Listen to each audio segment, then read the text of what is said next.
Hey everybody, I am Sunny Brown and I'm an assistant director with the Ole Miss Alumni Association, and thank all of y'all for joining us today. We've got a good group.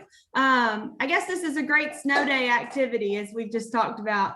So a good way to spend some time together virtually from our homes. I'm anxiously awaiting our second round of snow. This is a series of virtual chats that we've been doing with the School of Applied Sciences. This is our third one, and have had great conversation at every one. And we are thrilled that Dean Grandjean has decided to do these, and we enjoy listening to him. I want to just start by giving y'all a quick overview of both the Alumni Association as well as our School of Applied Sciences alumni. So the School of Applied Sciences, their alumni, we have about 19,000 living Applied Sciences alumni, which is fantastic. And they are represented in 49 states. I've realized this morning that Vermont is the only state without alumni. So if anybody knows someone or wants to push someone over the line into Vermont, we can get that success of all 50 states. So pretty neat there. We have alumni in 31 international countries, several of them being in Great Britain, but a lot of our alumni in the Caribbean islands, which I think we could all agree that that would be just a great place to be right now in cold February. So a really great group of alumni. The largest population of our Applied Sciences group is in Mississippi and then the South. And then the next group of a large group would be in Colorado and California. So we are spread out across the map. And I think if we realize one thing with the coronavirus is that we can reach everybody now. We don't have to travel. We can stay here in Mississippi, but still reach our friends in California. So really beneficial there. The Alumni Association does several events throughout the year to help engage our alumni, and each of our staff members is charged with working with schools to help do that. So I work with the School of Applied Sciences, as well as the School of Education and the College of Liberal Arts. So if you know anybody in those schools, they probably have seen my smiling face on Zoom as well. But we are thrilled that we are able to connect in this way and have been able to reach out to so many of y'all and hope that we will continue to do so. So without further ado, Dean Grandjean, I think that covered everything you needed from me, but if you need anything else, I will let you take it away. Thank you so much, Sunny. I'm going to share screen here if I can. And hey, William, can you give me a thumbs up if you can see that screen? Okay, perfect. Well, listen, on behalf of all the wonderful people in the School of Applied Sciences, I just want to welcome you all today to this upfront talk. I want to thank Sunny for coordinating this event. And today we've got really an engaging format. Sunny described our Alumni Association really well and is absolutely correct.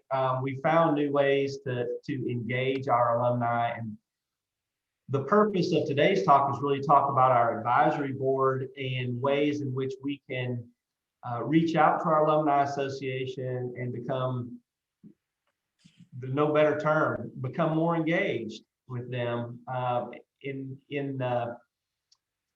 really facilitating all the things that we do in the school. We've really changed, I know over the last couple of years, but really over the last decade or so, the school has really grown into its own and continues in that direction. What I like to do before I get into maybe a couple of slides is I'd like to hand the mic off to William Fisher. He's our development associate. He's been really working the front lines, been very instrumental in helping envision this advisory board and envisioning our inaugural or initial advisory board meeting. And so I'd like William to say a few words about that event and this great group of people that he's helped put together. Thanks, Dean. Like Dean Grandjean said, I'm William Fisher, and I'm the development officer for the School of Applied Sciences. So in addition to raising private support for the school, I also help manage this Dean's Advisory Board. When Dean Grandjean first started, I guess, what was that, almost 2 years ago, he tasked me with with getting out and meeting as many people as I could. And when doing that, also keeping in mind folks who I thought would be good for the Dean's Advisory Board. And those are people who could help us move the school vertically, whether that's through their own expertise or whether through the connections that they have in their industries. So that's been a really neat experience, and I've enjoyed getting to do that with Dean Grandjean. Once we got that board solidified, we were ready for our inaugural meeting. And then, like everybody, had to deal with COVID-19. And we had to kick that meeting back a couple of times, which ultimately led us to April 8th and 9th, which we are really excited about to have that first meeting. And now I'm just going to talk a little bit about that structure, which April 8th is a Thursday. So we'll have a welcome event to welcome folks to town. It'll be casual, and then we'll let people go and have dinner on their own and enjoy Oxford. And then Friday morning, we'll get right to it. We'll start with a breakfast, and we'll have a development update from Vice Chancellor Charlotte Parks, where she'll talk about just the general health of development for the university as a whole. And then I'll be up next, and I'll talk about about the development update for the School of Applied Sciences. And then after that, we'll pass it on to Dean Grandjean and Winston and some of the other applied sciences leadership, and they'll talk about the vision for the school. And then one of the really neat things, which I'm excited about, was one of our hospitality management classes. It's a events class. I don't know the exact number, but they're helping us plan this event for their course this semester. So I'm working with them this semester, which has been fun. We're going to hear from them, hear about things they've done throughout the year to plan for this. And then we're going to hear from some other student leaders that we have in applied sciences about things they've done as well. And then after that, we will move into lunch, and kind of after we've talked about larger things, we'll start breaking things down in our breakout groups, which will work with grand challenges, which Dean Grandjean and other applied sciences leaders have identified. And we'll separate board members in those groups for their expertise. And I guess I'll let Dean Grandjean talk a little more about those grand challenges. So thanks. Hey, thank you, William. So I'm going to take the mic from you. And then what I would love to do before we get into talking about this a little bit more is to hand the mic to our advisory board chairman, Winston Collier, and let him talk a little bit about his passion, reasons for deciding to volunteer his knowledge, wisdom, experience, and expertise to this group. Winston? Thank you, Dean. And William, if you could give me the thumbs up if you can hear me. Perfect. Great. So as Dean Grandjean said, my name is Winston Collier, and I'm a graduate of Ole Miss. I graduated in the year 2003. So I have went on to law school and came back to Oxford a few years ago. And if you'll allow me, I want to just tell you a brief story about what brought me back to Oxford and why I think that it's probably relevant for the group that's here today. In the year 2015, so I've got 4 children, 3 girls and 1 son. So my son and I are very much outnumbered. And my son was born in the year 2012, April to be exact. And in 2015, we got a diagnosis that I think scares a lot of young parents, and that is that my son was on the spectrum, as they like to say, the autism spectrum disorder. And like so many parents that received that news, it was one that was filled with a lot of emotions and a lot of uncertainty. And so immediately we began looking for opportunities for my son, whether it be therapies. And for those of you that are familiar with children on the spectrum, it's usually oftentimes their speech and their language and just their communication skills in general are what are delayed. And so it was in that specific arena that we began searching for answers, and having a special place in my heart for the University of Mississippi and for Oxford, we began to look around, and I'm sure it comes as no surprise to you all, but oftentimes it's universities that have a few more resources, a few more cutting edge departments and opportunities for families such as mine. And that was certainly the case we found here at the University of Mississippi. And so we began doing our research, and we found the School of Applied Sciences Hill program.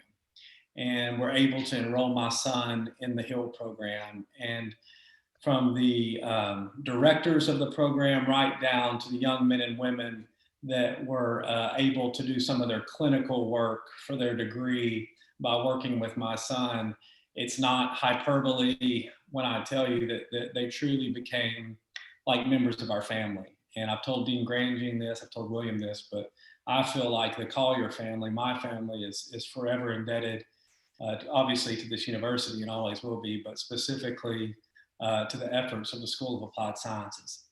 So when Dean Grandjean asked me to be a part of this advisory board, it was something that I felt had come full circle, and something that I obviously jumped at the chance of being able to do. I'm humbled to be able to do what I can to, further these types of programs that I feel like can make such a difference in so many people's lives. And it certainly did in mine, but I'm also humbled to be a part of this advisory board. And I really look forward to doing just what Dean Grandjean said, which is really figure out a way to engage not only alumni of this school, but alumni of the university and just the members of our community that I feel could add a lot of value to the efforts that Dean Grandjean has put into his grand challenges. Obviously, one of the things that I find really neat about the School of Applied Sciences is that it is more than just the Hill program. And as many of you know, I was just stunned at the breadth and widespread genres, if you will, different from criminal justice to, we talked about the hospitality. It covers so much. And I fancy myself a perpetual learner. And so that is so neat and so fascinating to me. And with that comes a lot of challenges. You've got a lot of opportunity, but there's a lot of ground to cover. But I feel like the areas that we'll be focusing on and that our committees will be focusing on are ones that are just really going to impact our communities. And oftentimes in higher ed, that disconnect there is not bridged. And I hope that this advisory board will be, a small step towards bridging that gap. Again, my role in this is, the way I see it, is nothing more than to facilitate all of you with probably far more experience in these type of things than I have, and to curate your wisdom and your experiences and your ideas and help work alongside you all, Dr. Grandjean, and leadership at School of Applied Sciences to really have a measurable impact. So with that, I hope I haven't gone too long, Dr. Grandjean, but with that, I'm really looking forward to this. And should any of you ever need anything, have any ideas, anything you want to run by me, I would love the opportunity to visit more with you. Thank you. Winston, thank you so much. Everybody, I met Winston in 2019 at the Tallahatchie Grill down on the square here in Oxford. And he was asked to give some remarks at the fundraiser. And my initial impressions of Winston was that he was very erudite, very eloquent, and a passionate man, great family man. And it's coming to know him a little bit better, my impressions have grown nothing but stronger. So we really have a great chairman for this advisory board, and your remarks are really spot on, because what you see typically from an advisory board is really just a meeting a couple of times a year, kind of get the finger on the pulse of the school or the academic operations. You get to hear from a few people, and then we go away. That's not what we're asking with respect to this advisory board. And really it's serving as kind of a hub, if you will, for our alumni association in general. Let me share a few slides with you as we kind of tell this story just a little bit more. This is really one of a series of upfront talks that Sunny has put together. We've talked about creating an unmatched learning experience in the pandemic. The advisory board is going to be very helpful in helping us improve our learning experiences. We really would love and welcome the knowledge, wisdom, and experience from advisory board members and our alumni. In very similar fashion, at the School of Applied Sciences, you know, our university has been recognized as a Carnegie community engaged institution. And the School of Applied Sciences, that's what we are. That's our identity. We are community engagement. We've got a great associate dean who's leading those efforts, but every department within our school has some tremendous community engagement efforts going on, and we really need advice from the advisory board and our alumni association to grow even stronger. Today, we're talking about that advisory board and some of the subcommittee service that can take place and how we can work together across disciplines, across academic units and degree programs, to bring some of our unique skills to the table and share them with others so that we can address some of these needs in a much more meaningful, deep and broad way than we could if we tried to do this with our own individual expertise. So we've talked about these students today. Here's where we are. I want to tell you a little bit about the mission of our school. Our mission across the school is to learn, is to lead, and it is to serve. It's to improve the health and well-being of Mississippi, our nation, and world.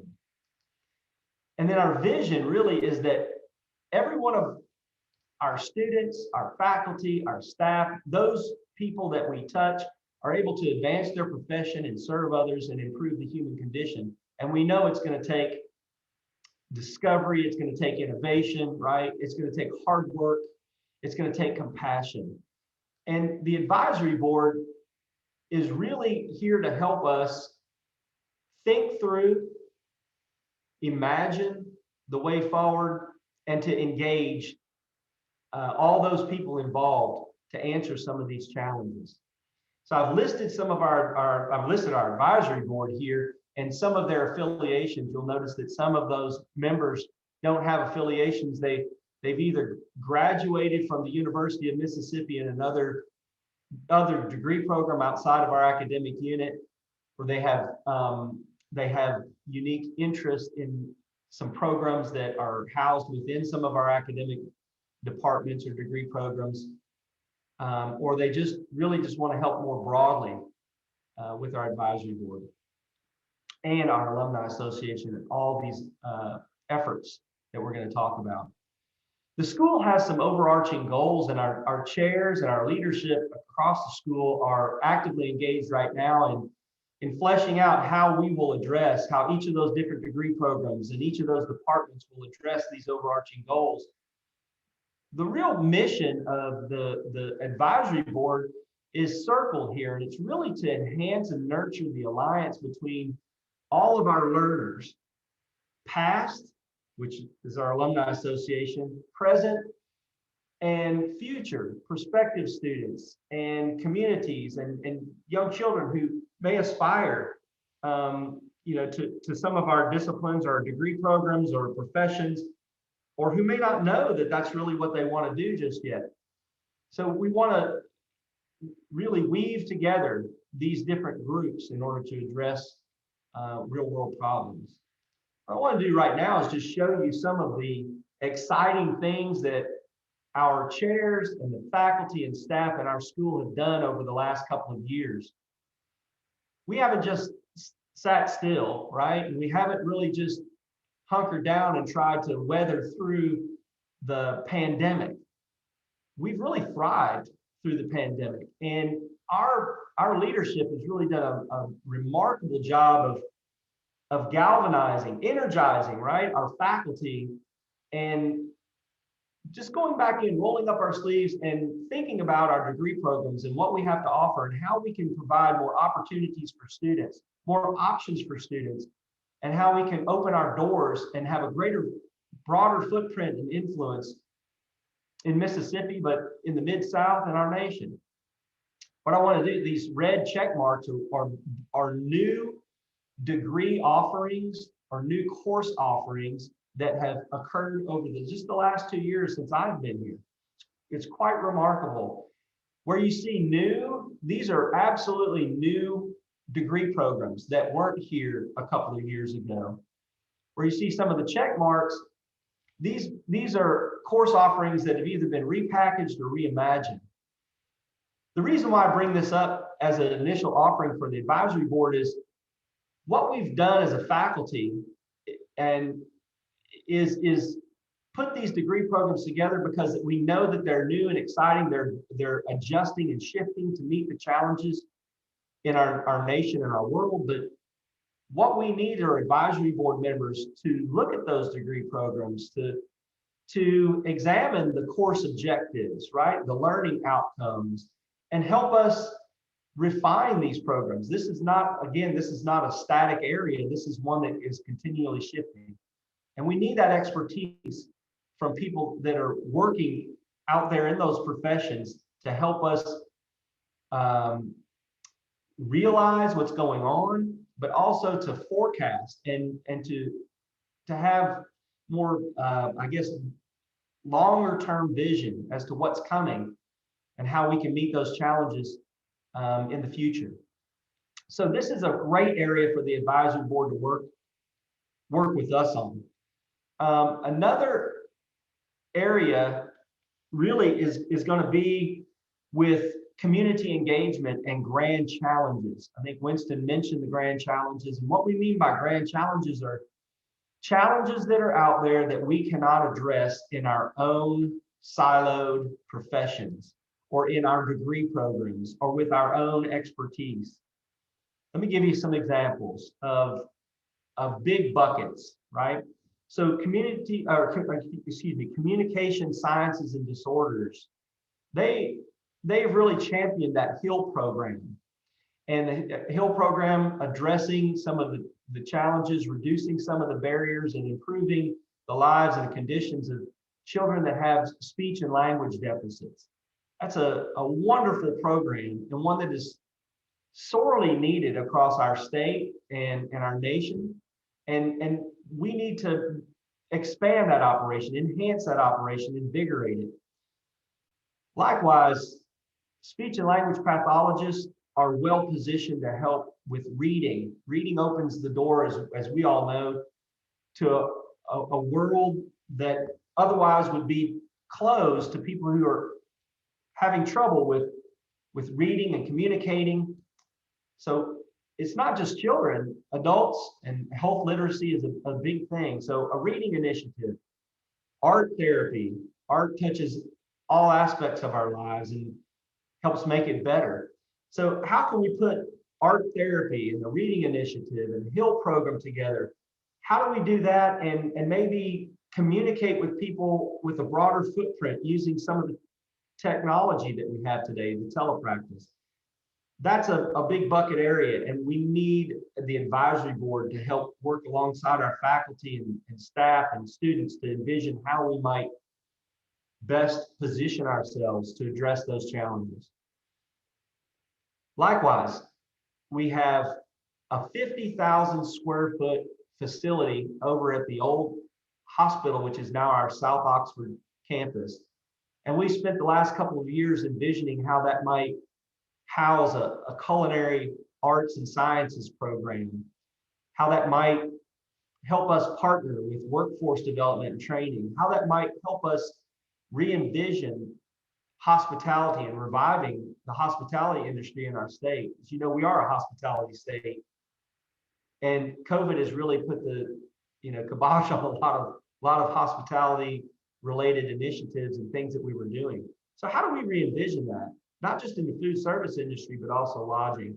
And how do we marry that with our facility that we have that provides tremendous potential for the growth of our nutrition and hospitality management program, as well as others. We have, and our chair in criminal justice and legal studies, Wes Jennings, brings to us a tremendous reputation. And with that, he is recently, and the help of others from the outside, has put together and is putting together a center for evidence-based policing. And so how can criminal justice and social work, how can they work together, and maybe even some of our other departments and disciplines work together to address some of the real world social problems that we're all facing in a reasoned, purposeful, evidence-based approach. Another one is community health. We've got a brand new public health program. Just about every one of our programs have some sort of health-related component to it. So how do we strengthen families? How do we reduce barriers to some of the health and healthcare across our state in the Mid-South? How do we change health behaviors? Our chair in nutrition and hospitality management, Melinda Valiant, is leading an effort for telepractice in nutrition prescription. And she's working together with University Medical Center in Jackson. So these are great initiatives, but we need advisory board input on how maybe we could imagine a better way to do what we're doing, right? Within the school, and one thing that's extremely exciting for all of us is that we're trying to put together an unmatched learning experience for our students. And we need advisory board and alumni input. Alumni, because you've been here, you know about the unique University of Mississippi experience. You're listening to us and you're engaging with us because you value that. That meant something dear and special to you. So how do we put together living and learning communities to have students maybe live together from across different professions and degree programs to start that conversation about how they work together after they graduate and move on? How do we provide overlay scholarships for those first-gen students and those that are socioeconomically disadvantaged but want to come to school here? How do we change our degree programs again to improve options for students, connectivity between programs, dual programs, the different ways that we can put together minor programs to address those unique niche needs? How do we do all this to improve our recruiting and retention efforts and just the University of Mississippi experience? So these are all, real world challenges that I would say can't happen without the knowledge, the wisdom, the expertise, the experience, the innovation of our alumni and these advisory board members. So that's why we have the advisory board. That's why we're excited about it. That's why we can't wait to get started in working with you and working more closely with you. So with that, I'm going to stop and just open it up for questions and discussion.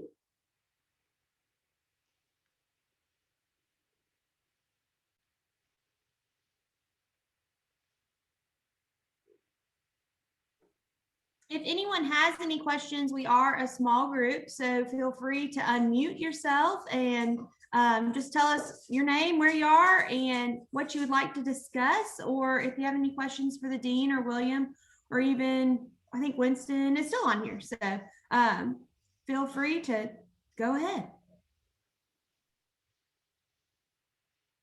Don't be like my class, right? We do these Zoom classes and I ask for questions and nobody asked them during the Zoom meeting, and then all week long I get emails. It's like, golly. Hey, Dean, Jeff Larkin up here in Carmel, Indiana. I noticed you had a Master's of Athletic Training and a program which is new. So is that now already in progress, or is that being developed? Hey, Jeff, thanks for that question. You know what? We are super excited. We have hired 2 new tenure track faculty members. We are now a member of the ATCAS. If you all don't know what that is, that's the Athletic Training Central Application System. The curriculum is in place. It's all been approved by the IHL, and our first cohort will launch that program this summer. That's how far along we are. We're super excited about that athletic training program. It's a great way to partner with our athletics department. And we certainly could not have stood up that program without the help and support of our athletics department. And we've got 2 of the best faculty members that we could ever get to stand that up and move it forward. Excellent. Hey, but going back in our fall conference, I believe there was some discussion that there is a projected program in athletic administration. You are very observant. I really appreciate you bringing that up. Now, that is another way that we are partnering with our great friends in athletics. We have got senior, associate athletic directors, athletic support staff from compliance, from athletic wellness, and we are putting together a series of graduate certificates in intercollegiate athletic administration. So thank you for asking about that. The very first certificate we're leading off with is intercollegiate athletic administration, the general one. Bob Baker is leading that, and Julie Owen in compliance is part of that too. Lynette Johnson, an associate athletic director, actually a co-athletic director, if you will, by all intents and purposes, and she's part of that and teaching it. So we're super excited about that, because now we recognize those individuals with their skill sets and their academic backgrounds as instructors on the academic side, and with their athletic expertise, the certificate programs are a really exciting new offering. Our director of marketing communication just tweeted out, first of all, created a story and then tweeted that story out. And within hours, we had an influx of 10 or 11 inquiries about that program, and it's grown. So that's also starting in the summer. And I'm telling you what, we are super excited about that. I may have, maybe able to lend you some assistance to that. My son Connor works for the NCAA and is over international eligibility.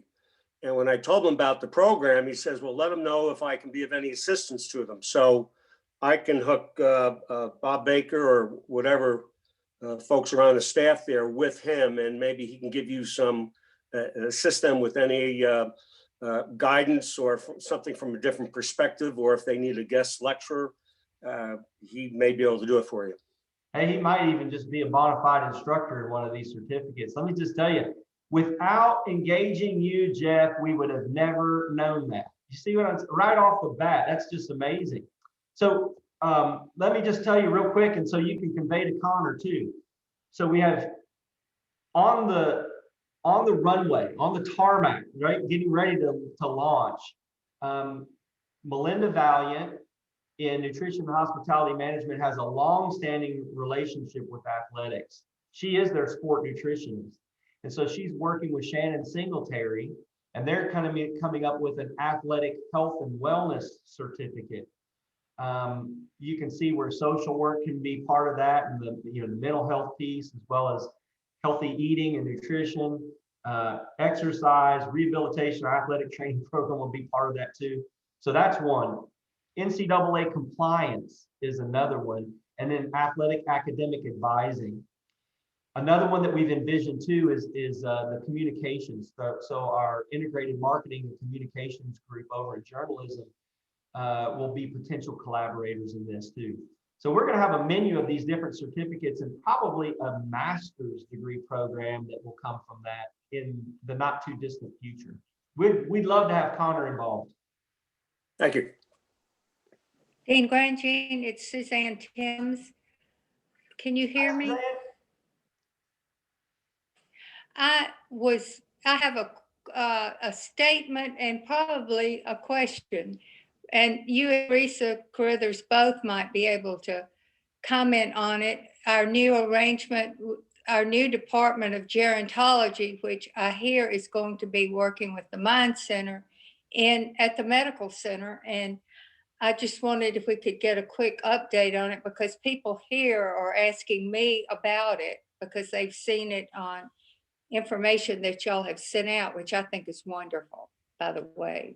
I'm gonna take the mic and I'm gonna hand it to Teresa. Hey, Suzanne. So glad to have y'all interested. And yes, we have the Department of Applied Gerontology. As you know, I personally have had a relationship with the Mind Center, and so COVID has slowed some things down. But we do have things that we're working with, like the Caregiver University that is virtual, and I actually participate in that, and that's next week again. Then we also have the ability, and what we're told is that we have our first seniors, if everybody's interested, and they are this month, they began their first rotations here in Oxford, but they actually will rotate through different exposures at the Mind Center. And we work with the staff there to just coordinate that. So there is going to be a great opportunity. Obviously, that's a unique experience that even other states can't offer. So we're going to make that happen, even if it's virtually. But we hope down the road that students will actually go to Jackson and actually be able to interact with all the research and the clinical offerings, as well as the support offerings that come out of that center. In addition to that, our program is interprofessional, as you know, Suzanne. We work with every discipline, and that makes us a little bit unique in that respect. And by the way, everyone on this call is aging. And so our mission actually focuses on aging is everybody's business. And so we invite and ask you for input and engagement to help us grow the program. I felt like I had a daughter. I did not have sons, but when I took our first interns, happened to be young men. And when I dropped them off at the Blake, which is an assisted living memory care center here that they're interning at, I felt like I was taking my own children to their first day of school. But we are so pleased, and they are seniors. We will have our first graduates in spring. And you know what that means? We will have trained professionals in gerontology moving out into community workplaces. And it won't just be the Mind Center, it will be them carrying this message forward. And our grand challenge is getting the word out. So I think the advisory board, one of the great things that Dean Grandjean and I have talked about is, and most everybody knows, I've worked with a lot of programs, but this program is interesting because even senior adults don't recognize the benefits and values that this program will provide. But the mission is to help people, our students, be prepared to, one, live healthy lives and age successfully, but also then to help their generation and future generations. So we need the alumni help. The interesting piece is we don't have alums yet. We will this coming spring, but you all are our extended family, I would say. And so thank you all for asking that question, Suzanne. And yes, the Mind Center is critical. And it will be a rotation. Our students actually do a 6-hour internship. But we also have senior seminars and ways to involve the experts in the field at the medical school, as well as across the nation, basically. So we're really thrilled, and we just would love to have more students coming in, because if you've looked at the data and the demographics that we're all aging, we're going to need people trained in many different areas. And then we also work interprofessionally with all the different disciplines in our school. So thanks for asking. And please feel free to send me any input that you may feel would be a great direction to take. And you too. This is super. This is just super that this is going on. I'm so excited. I really am. I am too.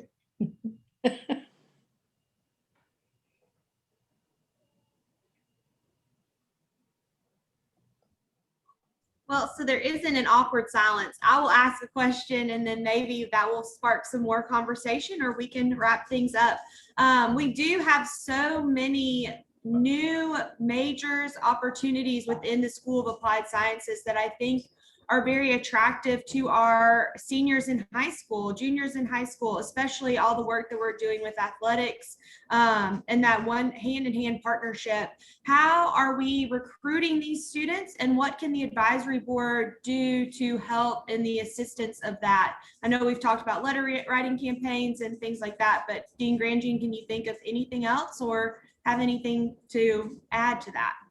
Hey, absolutely. Thank you for that question, Sunny. Well, from the university perspective, many of you will know that we have recently hired a new vice chancellor for enrollment management to help coordinate the recruiting efforts, across all academic programs. And that's something that's been sorely needed. But all of the leadership that's here from the School of Applied Sciences, we've got Dr. Minsu Kong from HESRM and Wes Jennings over in Criminal Justice and Law Studies, Melinda Valiant in NHM, Teresa Carruthers in Applied Gerontology, and Allison Ford Wade, who is our Associate Dean for Community Engagement. They can all tell you that that has been a very hot topic, front burner issue for us in the school. One of the things that we know that we need to do is get out more. We need to be more in person, have in-person meetings with these folks. COVID has really put, a lot of constraints on that. And so personal messages. So we've got a postcard campaign. Sarah Sapp has done a really good job. She's our marketing and communication person of reaching out to alumni and asking them if they wouldn't mind writing a postcard, or two to some of these prospective students. That goes much further than a dean or a department chair or faculty member reaching out to these students. These are alumni who care enough about their institution to write prospective students. So that's another campaign. So getting out, meeting people, talking more to not only high school students, we need to get into the middle school and get in front of students earlier on. We are community engaged, and Dr. Ford Wade can attest to this. We've talked about if we're doing a community engagement project, if we're in whatever community across the Mid-South, not only are we trying to provide an experiential learning opportunity for our students working across lines, we need to get those students, the children in those areas, the adults in those areas engaged in our work too. That gets the word out about what we're doing, how we're doing it, and what kind of training do you need in order to do some of this. If we talk to our students, a lot of our students, the reason why they become athletic trainers is because they were injured or they had somebody influential help them get help. Why do they become, or why do they want to become a registered dietitian? It's because that means so much to those students at an early age. They became aware of that. Social work, they come to that from maybe some of their own problems or seeing some of their friends or relatives in those situations. I could go on and on. Criminal justice, you get involved with that because you're interested maybe in right now with all the social unrest and all the uncertainty about policing going forward. Our leadership here can talk much more about those things, but the bottom line is that means we need to get down into the communities and get into the schools at a lower age or younger age. So those are some of the things that we're doing. And Sunny, one more thing. once we get them here, how are we providing that value added in addition to our classes, right? So I talked a little bit about a living and learning community. I just had some meetings earlier this week with our housing and how we can put together a living learning community where our students from these different departments and degree programs can all live. Maybe it's a housing situation with some graduate students in the area that are passionate about that. Our faculty can have office hours. We infuse our curriculum into those living and learning communities, and we really build a sense of belonging. You know, so once we get you here, this is the value added. This is why you should come to the University of Mississippi, right? So those are just some of the things that we're doing. And our chairs have other and better ideas than what I've articulated too. So that's a great question, and that's one that's evolving. Hi, my name is Lauren Luginsland. I'm so sorry. I'm in Dallas, Texas right now, so we have rolling outages here. So I can't share my my video, but I just wanted to chime in and say hello. I did graduate from Applied Sciences in, I believe it was 2018, and I had a focus for my master's on biomechanics. So I did want to say hi to Dr. Kong as well as Dr. Ford Wade. It is such a great pleasure to be able to join on a call. So I do appreciate that. I just wanted to reach out and say that I work at a children's hospital in Dallas, Texas. I am a biomechanist. So we do the 3D motion capture and work with our orthopedic surgeons to help develop better clinical practice as well as research studies, etc.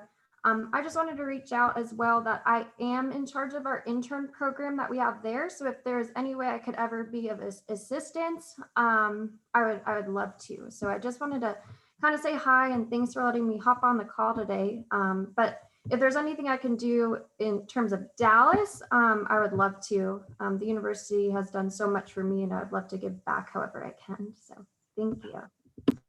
Thank you so much, Lauren. So I know that you know Dr. Ford Wade, but you also are probably really familiar with her hubby, who is also a very, very, very sharp man. Lauren, one of the things that you would be happy to know is we're working with Dr. Kong to reinvigorate the biomechanics course offerings. We're reinventing them. They will come back soon to a theater near you. But we need those biomechanics programs because it's going to help build stronger students in our athletic training program. And it's going to help us partner with our friends in engineering who have a brand new biomedical engineering program. So please know that the talks are very acute right now and very soon.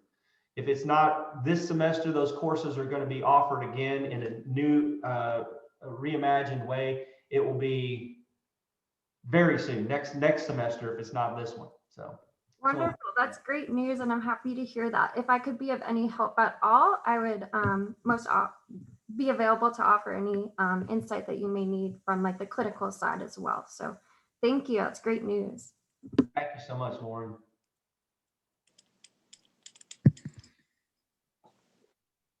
Thank you, Lauren, for Hackers.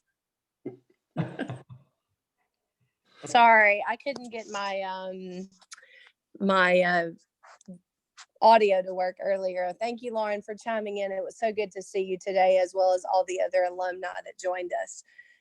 So this has been a great talk. Thank you, Sunny and Dean Grandjean. Hey, one last thing before we go. Can Susan, you're really pleased to know about the applied gerontology, and that's because of the great work of Teresa Carithers. Can I also get Melinda to talk really quickly about her partnership at UMMC and what she's doing with telepractice? Yeah. Sure. So thanks to Dr. Carithers, who I think Richard Summers reached out to, since they had a partnership at UMMC, or we're familiar. The nutrition clinic, which is part of the Department of NHM, is providing telehealth to participants who have been involved in the remote patient monitoring activities that the medical center has had for years, that they have not had a clinical nutrition component of that program. And so individuals in the Mississippi Delta who have very minimal access to nutrition services now have access to a registered dietitian. And we are providing a kind of a unique partnership with Up and Farms, which is a co-op that organizes farmers who also are in the Mississippi Delta. And the dietitians, through our interactions with the patient, are doing a vegetable prescription. So deciding which of the vegetables that are currently available, right now they're frozen. So all the frozen vegetables we have, are the participants receive a box of vegetables based on their health condition. So if they're a patient with renal insufficiency, their vegetable box would look different than if they're a patient with hypertension. And so that's given us a lot of opportunities for partnerships, but more importantly, engaging our students. So we have a group of 3 graduate assistants right now that are working on recipe videos that will be loaded to the remote patient monitoring kit. And we are doing videos on things like canning and preserving those vegetables. So in the summer when we have tomato overload, what can we do with all those tomatoes so that in February we still have tomatoes? So we're doing a lot of fun things that it has evolved into this project that the students are really excited about. So I'm excited about that. And we are going to offer for our coordinated program students a telehealth rotation. So we're one of the few coordinated programs now in the country that actually has a telehealth rotation, and they'll be able to interact with all the disciplines and the patient. So thanks to Dr. Carruthers, nutrition is finally represented in that telehealth program at the medical center. And I'm thankful that we got the opportunity to do that. And I feel like it's only going to be a partnership that's going to continue to evolve. The students are learning a lot. The participants are great fun. And I'm from Drew, Mississippi, so Sunflower County. So I'm a little bit excited that I've talked to some people from my home county. That's wonderful. Golly. And there's research associated. We're collecting a lot of data that is associated with that. So proud to be a part of this. That's great. And we need alumni. We need the advisory board to really put this added emphasis on all the great things that our faculty are doing around here, faculty, staff, and students. So thank you. Thank you all for your interest in joining us. And we look forward to our inaugural meeting in April and using that meeting as a pivot point to engage our alumni even more. Thank you all. Thank you. Thanks everyone for joining us. And if you need anything, please let us know. Enjoy the snow, make a good soup, use some vegetables, frozen vegetables. But everybody have a great day and thank you again. So we'll see y'all soon. Thank you, Sunny. You're so welcome. Bye.